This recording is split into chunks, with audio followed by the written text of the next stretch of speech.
नमस्कार दोस्तों, आज की इस वीडियो में हम बात करेंगे यासीन मलिक के बारे में। रिसेंटली यासीन मलिक को एनआईए की स्पेशल कोर्ट ने टेरर फंडिंग के केस में उम्र कैद की सज़ा सुनाई है। Yasin Malik Jammu Kashmir liberation front JKLF नाम की सेपरेटिस्ट पार्टी के चेयरमैन हैं, जिसका मकसद कश्मीर को भारत से आज़ादी दिलाने का है। यासीन मलिक का कहना है कि 14 साल की उम्र में उन्होंने एक टैक्सी ड्राइवर्स और भारतीय सेना के बीच में हिंसा को देखा, जिसके बाद से उनके दिल में भारतीय सेना और भारत के खिलाफ नफरत पैदा हो गई थी। आगे चलकर 15 से 16 साल की उम्र से ही यासीन मलिक सेपरेटिस्ट पॉलिटिक्स के साथ जुड़ गए थे, जिसके बाद 17 साल की उम्र में उन्होंने अपनी एक पार्टी ताला पार्टी के नाम से फॉर्म की, जिसका बाद में यासीन मलिक ने नाम बदलकर इस्लामिक स्टूडेंट्स लीग रखा। इस्लामिक स्टूडेंट्स लीग 1987 की इलेक्शंस में मुस्लिम यूनाइटेड फ्रंट्स को सपोर्ट कर रही थी, जिसमें उनको एक भारी हार का सामना करना पड़ा, जिसके बाद ऑपोजिशन के जीतने के बाद यासीन मलिक को अरेस्ट कर लिया। दोस्तों, 1987 की इलेक्शंस की एक बहुत ही इंटरेस्टिंग बात है कि 1987 की इलेक्शंस में यासीन मलिक और उसकी पार्टी, जिस पार्टी को सपोर्ट कर रहे थे मुस्लिम यूनाइटेड फ्रंट्स, उसके जो कैंडिडेट थे, उम्मीदवार थे मोहम्मद यूसुफ शाह, अपनी हार के बाद यासीन मलिक और मोहम्मद यूसुफ शाह पाकिस्तान चले गए थे आर्म्स ट्रेनिंग के लिए। वहाँ पर मोहम्मद यूसुफ शाह ने अपना नाम बदलकर सैयद सलालुद्दीन रख लिया था। जी हाँ, मैं उसी सैयद सलालुद्दीन की बात कर रहा हूँ जो आज हिजबुल मुजाहिदीन पार्टी के पीछे बैठ के पाकिस्तान में बैठकर घाटी में आए दिन टेररिस्ट एक्टिविटीज़ को अंजाम देते रहते हैं। फिर जैसे ही 1989 में यासीन मलिक आर्म्स ट्रेनिंग लेकर पाकिस्तान से वापस आता है, तो सबसे पहला जो अंजाम उस वक्त के यूनियन होम मिनिस्टर मुफ्ती मोहम्मद सैयद की बेटी रुबैया सैयद को कॉलेज से वापस आते हुए किडनैप किया और यूनियन होम मिनिस्टर की बेटी के बदले में 5 टेररिस्ट की रिहाई की डिमांड की।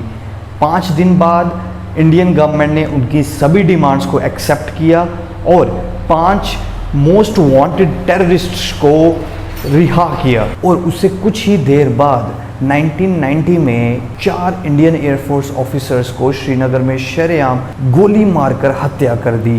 क्या आप जानते हैं, आज भी यूनियन होम मिनिस्टर की बेटी की किडनैपिंग और इंडियन एयरफोर्स ऑफिसर्स की किलिंग के ट्रायल यासीन मलिक के खिलाफ कोर्ट में चल रहे हैं।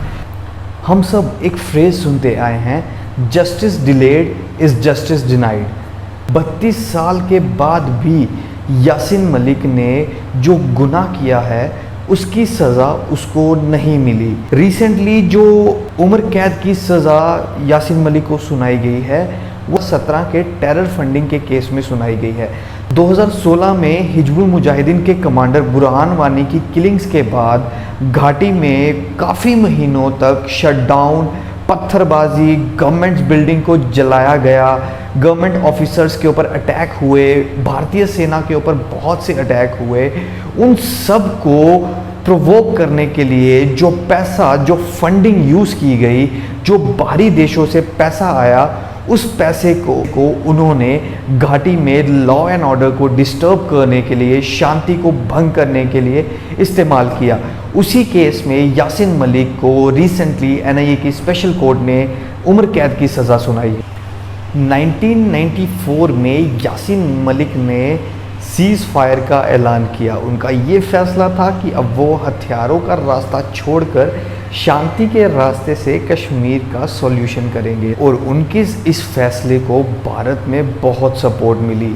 यहाँ तक कि पिछली गवर्नमेंट ने यासीन मलिक को दोनों देशों के, इंडिया और पाकिस्तान के बीच में मीडिएटर बनाकर कश्मीर के सॉल्यूशन पे बात भी करी। यहाँ तक कि यासीन मलिक के 2 मेजर केसेस जो उन पर चल रहे थे, रुबैया सैयद की किडनैपिंग और इंडियन एयरफोर्स की ऑफिसर्स की किलिंग, उन दोनों केसेस पर टाडा कोर्ट ने स्टे लगा दिया था। 14 में जब एनडीए की सरकार आई तो यासीन मलिक के सभी केसेस को ओपन किया गया और सभी ट्रायल्स को दोबारा से रिज्यूम किया गया। दोस्तों, कश्मीर में आतंकवाद फैलने का एक मेजर रीज़न सेपरेटिस्ट लीडर्स हैं।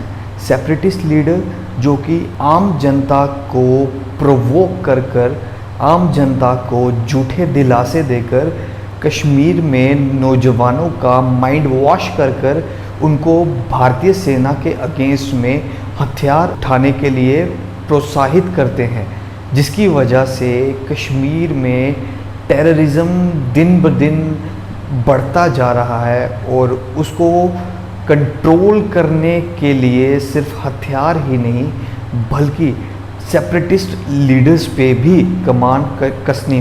2019 में पुलवामा अटैक के बाद इंडियन गवर्नमेंट ने Jammu Kashmir liberation front organisation को एक टेररिस्ट ऑर्गेनाइजेशन डिक्लेयर करके उस पर बैन लगा दिया और उनके सभी मेंबर्स को, सभी वर्कर्स को अरेस्ट कर लिया था।